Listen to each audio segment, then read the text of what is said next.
जो संविधान खत्म करने की बातें किया करते थे, आज खुद मुंह के बल नीचे गिरे। बाबा साहब अम्बेडकर के संविधान को खत्म करने की बातें कर रहे थे, लेकिन आज तो वो सारा का सारा पानी फिर गया इनकी उम्मीदों पर। ये संविधान की बातें कर रहे थे, 400 पार के नारे लगा रहे थे। और ये कौन होते हैं? धर्म के दलाल बनने वाले। हम जानते हैं कि ये लोग सिर्फ और सिर्फ धर्म की राजनीति, सिर्फ और सिर्फ नफरत फैलाने की राजनीति कर रहे हैं। और भाजपा समाज पूरा का पूरा हिंदू समाज नहीं है। गरीबों के घरों को खत्म करके, उनके ऊपर कर्जे चढ़े होने करके आज गरीबों ने बता दिया, आम जनता ने बता दिया कि धर्म की राजनीति करने वाले, राम को लाने वाले कभी देश नहीं चला सकते। ये कहते हैं हम राम को लाए। अरे ये कौन होते हैं राम को लाने वाले? इनकी क्या हैसियत राम को लाने वाले? हमने संविधान की जीत करी है। जिन लोगों ने धर्म की राजनीति की है उनको चेहरा दिखाया गया कि धर्म की राजनीति करने वाले मुंह के बल गिरे। देखिए, आज पूरे देश भर में से प्रदेश की महिलाओं ने आज नारी न्याय आंदोलन को जो है आज यहाँ पे धरना प्रदर्शन करने के लिए इकट्ठी हुई, जो कि ये छोटी बात नहीं है। आज हर घर की महिलाएं अपना घर बार छोड़ के, छोटे बच्चे छोड़ के आज यहाँ आंदोलन जंतर मंतर के सामने कर रहे हैं, जहाँ मोदी सरकार ने हर बार हमारे देश की महिलाओं को गुमराह करने की बातें करी हैं। ये कोई छोटी बात नहीं। 2014 से लेके अब तक के लिए अगर मैं बात करूं, तब से लेके अब तक 2022 में 33% महिला आरक्षण की लागू करने की बात रखी गई थी। अब 2021 में फिर से वोटें बटोरने के लिए मोदी सरकार ने दोबारा से महिलाओं को गुमराह किया, जिसमें उन्होंने कहा कि महिलाओं को सरकार बनने के बाद ये लागू किया जाएगा। अब सरकार बन चुकी है, बहुमत भी इनके पास नहीं आई। जो संविधान खत्म करने की बातें किया करते थे, आज खुद मुंह के बल नीचे गिरे। इंडिया अलायंस ने ये 33% आरक्षण लागू करने के लिए सहमति जता दी है, लेकिन अब देखना ये लागू तो सरकार करेगी, क्यों नहीं कर पा रही है? लागू करना पड़ेगा। और हम चाहते हैं कि कांग्रेस ने जिस तरह से पंचायत इलेक्शन हो, चाहे कॉर्पोरेशन के इलेक्शन हो, महिलाओं को 50% आरक्षण दिया गया था, इसी तरह से 33% आरक्षण में ओबीसी वर्ग की महिलाओं को, और उसके साथ साथ हमारे देश में चाहे सरकारी वर्ग हो, प्राइवेटाइजेशन हो, चाहे विधानसभा हो, लोकसभा हो, ओबीसी महिलाओं को 33% महिलाओं को आरक्षण, आधी आबादी को पूरा हक मिलना चाहिए। और अभी तक जो मोदी सरकार है उसके कान से जूं तक नहीं सरक रही। आज महिलाओं को धरना प्रदर्शन करने के लिए मजबूर कर दिया गया। ये कैसे समझेंगे महिलाओं का हक?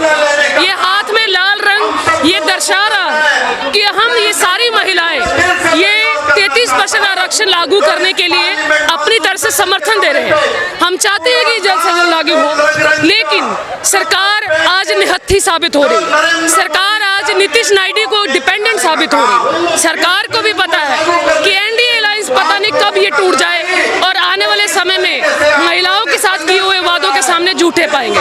लेकिन हम चाहते हैं कि ये सभी महिलाएं जो अपने घर बार छोड़ के आई हैं, महंगाई को मद्देनजर रखते हुए, आज महंगाई में अपनी टिकटें खर्च के आज बच्चों को घर छोड़ के यहाँ मोदी सरकार के आगे बात रखने के लिए आए हैं, जिसमें अलका लांबा जी के नेतृत्व में आज हम सभी इकट्ठे हुए हैं। और हम चाहते हैं कि इसको जल्द से जल्द लागू किया जाए।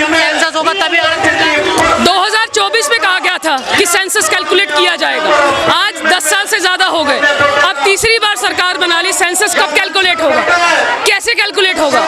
इनको क्या पता महिलाओं का जो योगदान है कितना जरूरी है हमारे देश में, जो खुद अपनी घर की महिलाओं को छोड़ के आज देश के लिए जो सेवा करने के लिए निकले थे, उनको क्या पता कि महिलाओं के हक ना मिलने पर हमारे घर बार गृहस्थियों पे क्या फर्क पड़ता।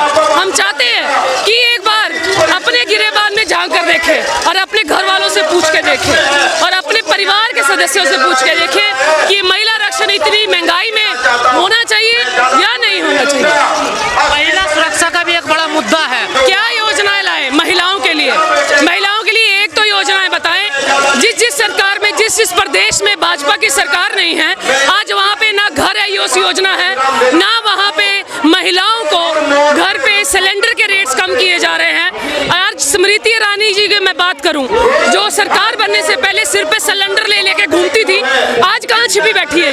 निकले बाहर, आए इस आंदोलन में। ना ये मणिपुर की बात करने में राजी है, ना ये महिलाओं की बात करने में राजी। हाँ, लेकिन अपनी सत्ता के लालच में कुर्सी बचाने के लिए हर बार अपनी संसद में ये बात रखती हुई नजर आई है कि सोनिया गांधी जी को माफी मांगनी चाहिए। आज तो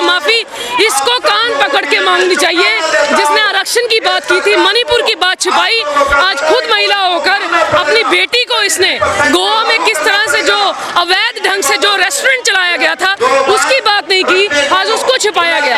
आज छुपी बैठी है घर पे, हार के भी संसद में आई है। लेकिन मैं पूछना चाहूंगी क्या ये खुद स्मृति ईरानी माफी मांगेंगी इन महिलाओं से जो आज घर बार छोड़ के अपनी जान जोखिम में डाल के यहाँ पे पहुंची हैं? मैं चाहती हूँ कि ऐसी महिलाओं से हमें समझना चाहिए कि ये समाज के लिए सही नहीं, ये सिर्फ अपनी सत्ता कुर्सी के लालच के लिए आज लोगों पे उंगलियां उठाती हुई नजर आ रही है। लोगों के हक की लड़ाई लड़ने के लिए कभी आगे नहीं आ सकते। इनसे कोई असर पड़ेगा सरकार पर? बिल्कुल पड़ेगा। सरकार तो पहले ही बौखलाई हुई है, उनको तो समझ नहीं आ रहा कि ये रिजल्ट, हम तो बाबा साहब अम्बेडकर के संविधान को खत्म करने की बातें कर रहे थे, लेकिन आज तो वो सारा का सारा पानी फिर गया इनकी उम्मीदों पर। ये संविधान की बातें कर रहे थे, 400 पार के नारे लगा रहे थे। सरकार ने वहां पे बता दिया कि किस तरह से इंडिया अलायंस ने लोकसभा की सीटें जीती, और खास करके अयोध्या में जहाँ के राम मंदिर का निर्माण हुआ, जिसमें हमारे देश के शंकराचार्य जी ने आने से मना कर दिया और देश की महिला, प्रथम महिला प्रेसिडेंट मुर्मू जी को आने से मना कर दिया। तो ऐसी सरकार को हम समझ रहे हैं कि कोई भी सुबह कोई भी प्रदेश में लोग समझ चुके हैं कि ये मोदी सिर्फ और सिर्फ जुमलाबाजी वाली सरकार है। ना इन्होंने कोई मुद्दे कोई उठाने ना पूरे करने, सिर्फ अडानी अंबानी को आगे करने के लिए, अपनी सत्ता और कुर्सी बचाने के लिए लोगों को गुमराह किया जा रहा है। लेकिन चुनाव में राहुल गांधी जी भी संविधान की बात कर रहे थे, लेकिन संसद में तो वो भोले शंकर की तस्वीर लेकर गए। तो क्यों ना लेके जाएं? जो बात करते हैं हमारे देश में संविधान को भूल गए नहीं, खत्म होने के बाद संविधान क्या, ये संविधान में लिखा है कि हम आगे आके देश की अपनी रीति जो संस्कृति है उसको हम आगे नहीं रख सकते। और ये कौन होते हैं? धर्म के दलाल बनने वाले। हम जानते हैं कि ये लोग सिर्फ और सिर्फ धर्म की राजनीति, सिर्फ और सिर्फ नफरत फैलाने की राजनीति कर रहे हैं। और भाजपा समाज पूरा का पूरा हिंदू समाज नहीं है, राजनीति सबका हक है, शिव भगवान सबके है, और सबका मैसेज एक ही कि हम सबको इकट्ठे रह के अपने देश को बचाना है, खुशी से रहना है और भर में दुख सुख बांट के रहना है, ना कि सिर्फ एक सिर्फ धर्म को आगे नहीं लेके आना, सब धर्म एक साथ। कांग्रेस भी अब धर्म की राजनीति करेगी आगे। धर्म की राजनीति हम इनको सिखाना चाह रहे हैं कि किस तरह से होनी चाहिए, इस तरह से नहीं कि आप लोगों को बांटे। धर्म का आगे हाथ बढ़ाना, उसको आगे रखना किसी की कोई मनाही नहीं है, पर किसी तरह के एक ही धर्म को आगे लेके जाना, ये सेकुलरिज्म और डेमोक्रेसी कंट्री है। यहाँ पे हर किसी का उतना ही हक है, किसी भी संविधान में किसी भी धर्म का कोई हो आगे आके अपनी बात रख सके, इतना ही हम कहना चाहते हैं। बीजेपी की जो धर्म की राजनीति है वो तो फेल हो रही है, अयोध्या में हार गए। बिल्कुल, मैंने तो वही कहा, वो तो साबित हो गया कि अयोध्या में हार गए। कितनी बड़ी हार, गरीबों के घरों को खत्म करके, उनके ऊपर कर्जे चढ़े होने करके, आज गरीबों ने बता दिया, आम जनता ने बता दिया कि धर्म की राजनीति करने वाले, राम को लाने वाले कभी देश नहीं चला सकते। ये कहते हैं हम राम को लाए। अरे ये कौन होते हैं राम को लाने वाले? इनकी क्या हैसियत राम को लाने वाले? राम ने ये सृष्टि रची है और यही अपने आप को कह रहे हैं कि मेरा तो जन्म नहीं हुआ, मैं तो एक भगवान का एक रूप हूँ। और जो लोग भगवान मानना शुरू हो जाए तो समझ में आता है कि आने वाले समय में मुंह के बल गिरने में ज्यादा समय नहीं लगेगा। तो बना ली सरकार बनाई कैसे? सरकार बनी है नीतीश नायडू डिपेंडेंट अलायंस, ना कि खुद की जो 400 पार के नारे लगाए थे। आज मोदी जी का चेहरा पढ़िए, कोई भी संविधान बनाने के लिए उनके हाथ कांप रहे हैं कि मुझे नहीं पता मेरी सरकार कब टूट जाए, मैं महिलाओं को आरक्षण नहीं दे पा रहा, पता नहीं मेरी सरकार कब टूट जाए, पता नहीं मेरे पे कब सीबीआई और ईडी की इंक्वायरियां हो जाए, पता नहीं मेरे पे कब अडानी और अंबानी को जो 20,000 करोड़ों के कर्जे जो माफ किए हैं वो मेरे पे उल्टे ना पड़ जाएं। इसीलिए हम सब जानते हैं, उनका फेस पढ़ के हम बता सकते हैं कि जो मोदी जी ने सरकार बनाई है वो भी जानते हैं कि पता नहीं कब टूटेगी, जिस वजह से आज वो डिसीजन लेने से लिए। आखिरी सवाल, इस चुनाव में संविधान की जीत हुई है, धर्म की जीत? संविधान की जीत, हमने संविधान की जीत करी है। जिन लोगों ने धर्म की राजनीति की है उनको चेहरा दिखाया गया कि धर्म की राजनीति करने वाले मुंह के बल गिरे। यहाँ हर किसी की हक की आवाज रखनी होगी, हर धर्म एक बराबर, हर किसी का राइट एक बराबर। मंदिर तो राहुल गांधी जी भी जाते हैं ना चुनाव, तो इसमें क्या गलत बात है? हमने किसी को मना किया है क्या? पर बांट क्यों रहे हैं आप मना क्यों कर रहे हैं कि यही लोग आगे आके समाज को संभालेंगे? आरएसएस बीजेपी क्या समझाती है? जाइए जरा एक बार शिविर लगा के आइए, ये आरएसएस वाले क्या सिखाते हैं? सिर्फ हिंदू समाज ही आगे बढ़ेगा। व्हाट अबाउट हिंदू, सिख, मुस्लिम, ईसाई? बीजेपी आपको भाई भाई ये क्यों नहीं बोलते?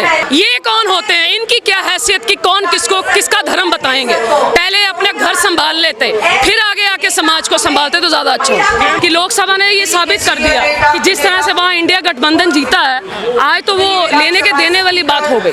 ये तो समझाना इनको पड़ेगा, इनकी रणनीतियां बदलनी पड़ेंगी। लोग समझ चुके हैं कि अब महंगाई को रोकना है तो इंडिया अलायंस को सपोर्ट करना पड़ेगा, और अगर महिलाओं को आरक्षण देना है तो इंडिया अलायंस को सपोर्ट करना पड़ेगा, जिसमें हमारे राहुल गांधी जी ओपोजिशन लीडर बतौर हर लोग की बात रखते आ रहे हैं। और बहुत जल्द मुझे लगता है कि ये सरकार जो है, ये भी आधी अधूरी जो सरकार बनी है, इस पे भी बहुत जल्द गौर किया जा सकता है। प्रधानमंत्री जो कहते हैं आम आदमी के लिए क्या भरोसा होगा? ये तो कहते थे कि सिलेंडर जो है महिलाओं के लिए 200 रुपए का करेंगे, आज 1200 का सिलेंडर हो गया।